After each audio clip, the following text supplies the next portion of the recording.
Welcome back to a quick update video. I just wanted to touch base with you guys on a few drag racing things that seem to be arising. So the drag strip hosts events, and sometimes the events are too busy for them to let public parking into the actual pit parking or whatever. So parking is outside the gates. It's not great parking. You're usually parked on the side of a street with a fair bit of traffic. So anybody coming out, please be aware. There is going to be a few people, and if you are racing, go up, pay for your test and tune, $30, and they will let you in and you can go park in the pits. So I don't really understand how this all works, and I'm going to do my best to keep you guys as updated as I absolutely can. I also hope that this new mic is working every bit as well as it should be. It's absolutely massive.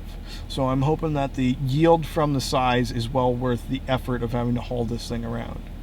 Let me know what you guys think. Is it better or worse than it's ever been? Till next time, drive safe, take care, behave, as always.